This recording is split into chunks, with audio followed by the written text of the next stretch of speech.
मैं अपनी किताब लिख रहा था तो उसके प्रीफेस में मैं औरत के मकाम को मैंने प्रीफेस में just to thank my mother and the mothers in the world, मैं वो तारीफी कलमात लिख रहा था तो मेरे अल्फाज थोड़े पड़ गए थे कि मैं मां का मकाम लिखने की जरूरत कैसे कर सकता हूं। मेरे पास तो वो अल्फाज ही नहीं है जो मां का मकाम बयान करे। टेक्निकली मां मुझे पैदा कर रही है और रिज्क भी मुझे पहला मां दे रही है। वो चाहती तो मुझे एक सर्टेन एज तक ये कहती कि मैं ही तेरा राजिक हूं, मैं ही तेरा खालिक हूं, तो मैं मान लेता। उसकी बड़ाई देखें कि वो कहती है नहीं बेटे मैं नहीं, मेरा भी कोई खालिक है, मेरा भी कोई राजिक है, वो तेरा राजिक और खालिक है। ये उसकी बड़ाई है। This is the greatness that is inculcated in a woman by birth. अब ये वो एथिकल स्टैंडर्ड्स हैं, ethical capital value, human capital value है एक खातून की, एक औरत की, जो मैन काइंड ने नलिफाई की हुई है, जो औरत भी रीस्टैब्लिश नहीं कर पा रही। तो अब आपका जो सवाल है ना, पहला, अगर आपने अपना वकार एथिकली रीबिल्ड करना है तो ये आपकी कोई खाली चॉइस नहीं है, ये आपके ऊपर वाजिब है। लेकिन आपने मुआशरे से लड़ के नहीं करना। मैं आपको ज्यादा इजी तरीका बता रहा हूं। मुआशरे से जब आप लड़ने के लिए निकलेंगी तो आपके साथ खड़े होने के लिए बहुत कम लोग खड़े होंगे। क्यों? क्योंकि खोखले घरों की पैदावार है सारी दुनिया। 90% लोगों ने औरतों को सप्रेस करके रखा हुआ है। वो इस डर से नहीं आपकी सपोर्ट में निकलेंगे कि आज मैं इस खातून की सपोर्ट में निकला, कल मेरे अपने खातून मेरे खिलाफ खड़ी हो जाएगी। ये डरपोक होते हैं मर्द। इसलिए मैं आपको आसान तरीका बता रहा हूं। आसान तरीका क्या है? अपने बच्चों में वो वैल्यूज ट्रांसफर करें। ये वकार आपने ऐसे रीबिल्ड करना है कि आपके बेटे को पता हो कि बहन कितनी बड़ी चीज है, वो छोटी है या बड़ी है, वो उसके लिए मोतबर है, वो ब्लेसिंग उतरी है घर में, वो टिकट टू हेवन उतरा है घर में। उसको ये बताना है, आपने बेटे को बताना है, बेटियों को बताना है कि तुम एक अल्लाह ताला का तोहफा, एक ब्लेसिंग बन के उतरे हो मेरे घर में।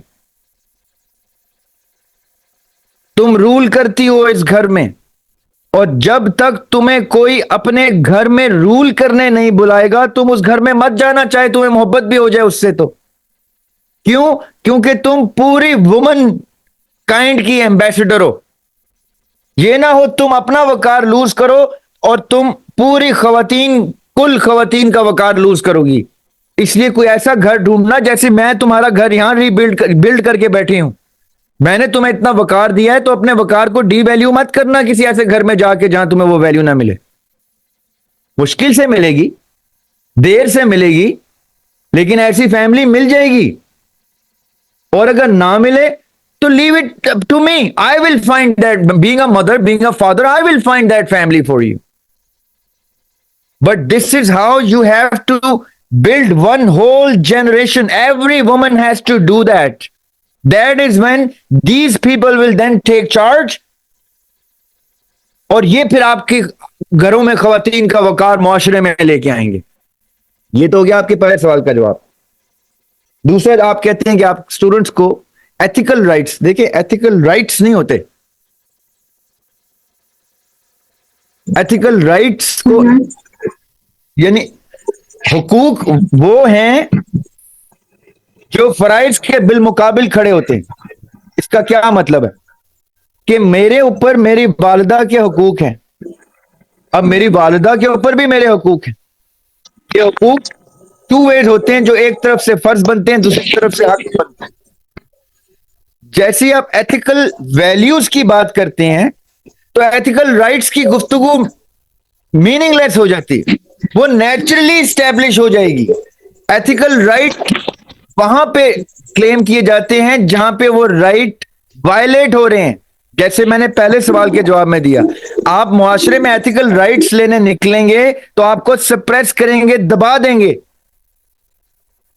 इसलिए आप उन राइट्स को छोड़ें, वो आपको कोई भी नहीं देगा। आप वकार एस्टेब्लिश करके एक जनरेशन कुर्बानी दें। आपकी जनरेशन कुर्बानी किस चीज की दे रही है? कि वो लड़ाई नहीं कर रही, वो अपने घरों में वैल्यूज लेके आ रही है। तो अगली जनरेशन ऑटोमेटिकली वो राइट्स लेके सामने आएगी। अगर आप अभी एथिकल राइट्स छीनने के लिए या मांगने के लिए सड़क पे आ जाएंगे तो आपकी ये जनरेशन जाया हो जाएगी जो नेक्स्ट जनरेशन रीबिल्ड कर सकती थी। मैं आपको इजियर टेक्निक बता रहा हूं। आई am giving you a war strategy. If you start claiming your ethical rights, it is never your job. It was your job, the job of your father to claim ethical rights of yours. It was the job of your brothers to claim the rights, and your sons and your husbands. आपका आप अपने हक को मांगने के लिए नहीं निकल सकती। It's a man's world. आप मेरा पॉइंट समझे। मैं आपको बेहतर आसान रास्ता बता रहा हूं।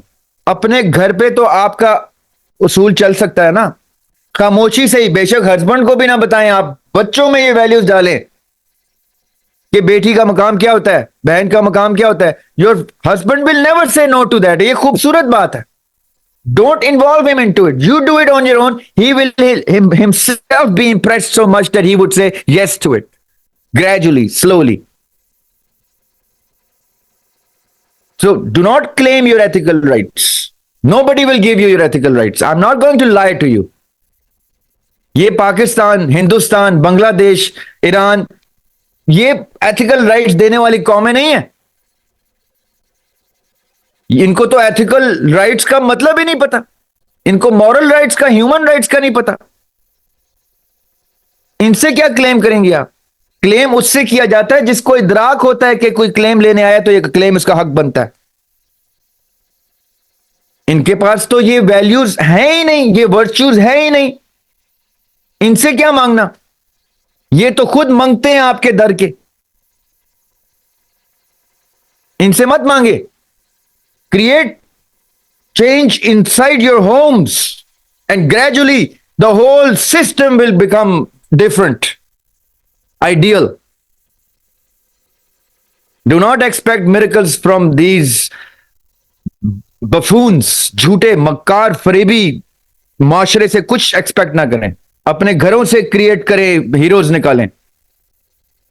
These heroes will then fight for you and your rights and the rights of all women.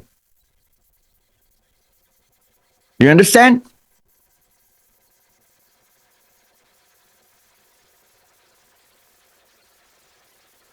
I hope you understand. जैसे मतलब जी तो सर मतलब आप अकॉर्डिंग क्या आंसर के अकॉर्डिंग ये बनता है कि एक औरत जो एक जनरेशन ऐसी रेस करे जो एक औरत के वकार क्या होता है वो प्रैक्टिस करे। बाय प्रैक्टिस फिर ये जो है सब तक पैगाम पहुंचे, ये है।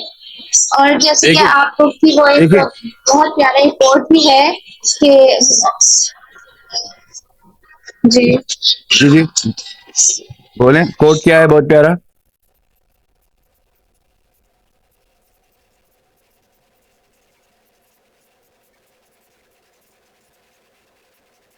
कोट क्या है बहुत प्यारा।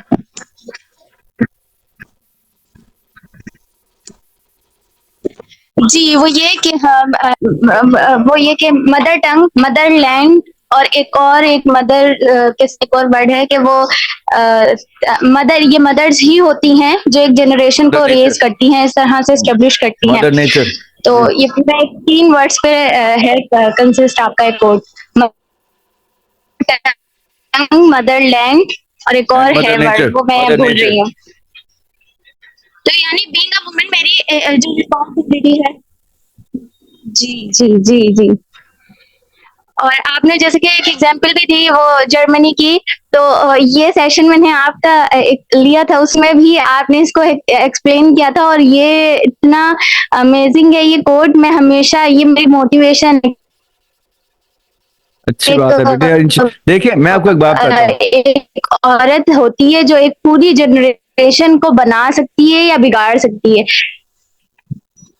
देखिए मेरी जो जनरेशन है ना, जिस एज ग्रुप में मैं हूं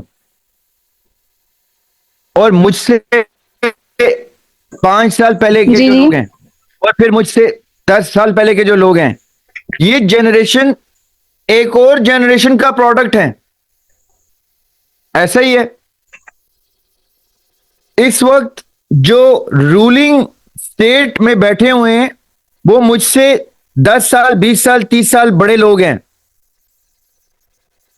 ये भी माओ के बच्चे हैं, ये भी माओ ने प्रोड्यूस किए हैं, जिन्होंने मुआशरे की धज्जियां बिखेरी हुई हैं।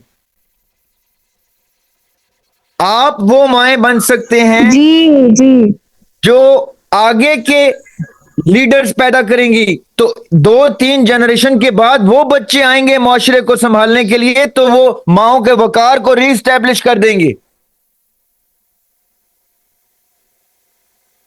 अवाम में से आते हैं ना ये लोग, ये आसमान से थोड़ी उतरते हैं, ये अवाम में से ही सामने आते हैं। जब आप लोगों की जनरेशन जेन्युइन मर्द प्रोड्यूस कर रही होंगी, उनके कैरेक्टर स्टैब्लिश कर रही होंगी, जो वकार को समझती हैं औरत के, वो जब जनरेशन सामने आके ताकत में आएंगे और मुआशरे को कंट्रोल करेंगे, तो वो कितनी खूबसूरत जनरेशन होगी, वो कितना खूबसूरत मुआशरा होगा।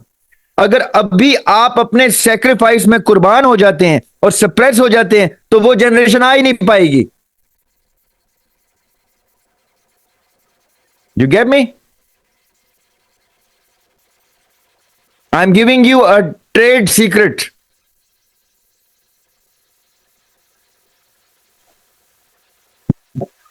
जी जी जी सर। अल्लाह खैर करेगा इंशाल्लाह। इंशाल्लाह इंशाल्लाह। खैर sir. Be the change you want to see in the world। Mohandas Karamchand Gandhi की कोटेशन है ये, जो आफिया ने लगाई है। इंशाल्लाह इंशाल्लाह।